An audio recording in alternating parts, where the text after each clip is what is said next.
ऐसे तो दुनिया में भगवान के बनाए हर रिश्ते बेहद खूबसूरत होते हैं, लेकिन मित्रता ही एक ऐसा रिश्ता है जिसे हम खुद बनाते हैं, जो हमारे हर सुख, हर दुख में हमारा साथ देने को तैयार होते हैं, जो हमारे हर अच्छे, हर बुरे वक्त में हमारे साथ खड़े होते हैं, जो हमें किसी से कम ना होने का एहसास दिलाते हैं।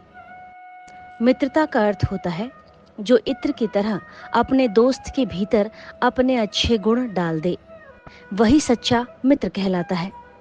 मित्र एक दुआ की तरह होते हैं, जिसके होने से हर इंसान आपके साथ खड़े होते हैं। सच्चे मित्र का जीवन में होना बहुत सौभाग्य की बात होती है। मित्र का रिश्ता सबसे अनमोल होता है। ऐसे में जब भी मित्रता की बात होती है तो भगवान श्री कृष्ण और सुदामा जी की मित्रता याद आ जाती है। सुदामा जी, जिन्हें कुचेला के नाम से भी जाना जाता है, भगवान श्री कृष्ण के बचपन के मित्र थे। वे दोनों गुरु के आश्रम में एक साथ पढ़ाई किया करते थे। सुदामा जी गरीब ब्राह्मण थे, जबकि भगवान श्री कृष्ण धनी यादव कुल के राजकुमार थे, परंतु उनकी मित्रता सच्ची और निष्कपट अटल थी। समय बीतने के साथ भगवान श्री कृष्ण द्वारका के राजा बन गए और सुदामा जी अपनी गरीबी में ही रह गए। सुदामा जी के परिवार में इतनी तंगी हो गई, एक दिन खाने का प्रयत्न करने के लिए भी कठिन समस्याओं का सामना करना पड़ता था। एक दिन सुदामा जी की पत्नी ने अपने पति सुदामा जी से आग्रह किया कि वे अपने पुराने मित्र भगवान श्री कृष्ण से सहायता मांगे। सुदामा जी अनिच्छा से तैयार हो गए और द्वारका की ओर जाने के लिए रवाना हुए। जब कृष्ण को पता चला कि उनका सखा आया है, तो वे नंगे पांव दौड़ते हुए उन्हें लेने महल के बाहर तक भागे आए और सुदामा को गले लगा लिया। उनके चरण पखारे और सबने उनका स्वागत किया। सुदामा जी वहां पहुंचकर भगवान श्री कृष्ण से पोटली छिपाने लगे। भगवान श्री कृष्ण ने पूछा, दोस्त, क्या भेंट लाए हो मेरे लिए? आंखें नीची कर सुदामा जी ने भगवान श्री कृष्ण को पोटली का भेंट दिया। भगवान श्री कृष्ण ने सुदामा से उनके साथ लाए हुए भेंट को मांगा और बड़े प्रेम से उनके भुने हुए चावलों को खाया। सुदामा ने अपने मित्र से अपनी गरीबी का जिक्र नहीं किया, लेकिन भगवान श्री कृष्ण ने उनकी स्थिति को समझ लिया।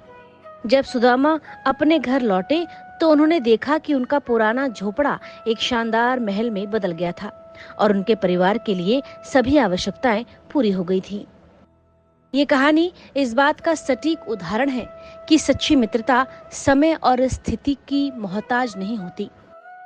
कृष्ण और सुदामा की मित्रता ये सिखाती है कि सच्चे मित्र हमेशा एक दूसरे की मदद के लिए तत्पर रहते हैं, चाहे उनके बीच कैसी भी परिस्थिति क्यों न हो। कृष्ण और सुदामा की मित्रता की कहानी में एक महत्वपूर्ण और भावुक क्षण आता है जब कृष्ण सुदामा के पांव धोते हैं। ये घटना उनकी गहरी और सच्ची मित्रता की प्रतीक है। कृष्ण ने सुदामा को गले से लगाया और अपने महल के अंदर ले गए।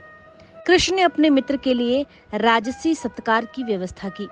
उन्होंने सुदामा को एक आरामदायक स्थान पर बैठाया और उनकी आत्मीयता और प्रेम का आदान प्रदान किया।